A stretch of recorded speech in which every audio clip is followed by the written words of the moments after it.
Assalamualaikum warahmatullahi wabarakatuh. Salam sejahtera bagi kita semua. Salam kebajikan.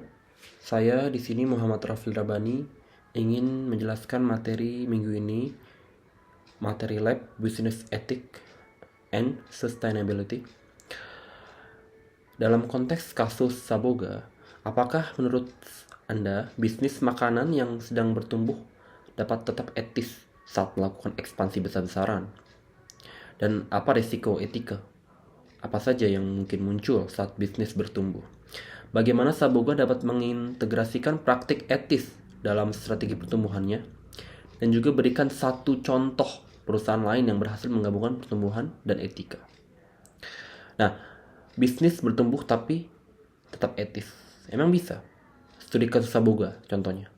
Dalam konteks Saboga yang lagi berada di momentum pertumbuhan, ekspansi besar-besaran memang terlihat menggoda karena bisa meningkatkan market share dan brand awareness secara cepat.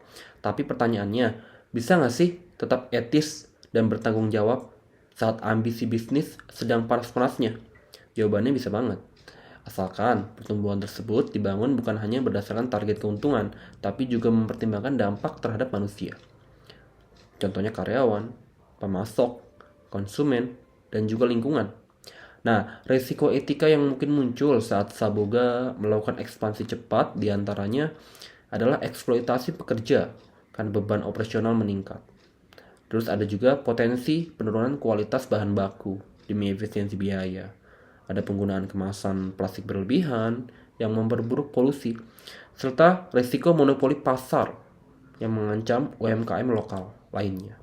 Nah, jika aspek-aspek tersebut tidak dikelola, ekspansi bukan hanya menciptakan pertumbuhan, tapi juga bisa menjadi bumerang yang merusak reputasi merek. Nah, maka dari itu, ya, Saboga punya beberapa langkah-langkah ya, yaitu untuk tetap etis saat bertumbuh, Saboga bisa mengintegrasikan produk sustainable business strategy, seperti bekerja sama dengan pemasok lokal yang menerapkan prinsip fair trade, ya, menggunakan kemasan ramah lingkungan, berbahan biodegradable, ya, bisa didaur ulang, kertas contohnya, menerapkan transparansi harga dan sumber bahan baku, hingga menciptakan sistem insentif bagi mitra dan karyawan agar merasa menjadi bagian dari pertumbuhan perusahaan, bukan hanya alat-alat produksi. Contoh nyata perusahaan-perusahaan yang berhasil melakukan ini adalah contohnya misalkan ada Starbucks, juga ada perusahaan BUMN kita yaitu PT Perkebunan Nusantara 3 ya. Contohnya misalkan ya, kesimpulannya jadi Saboga ini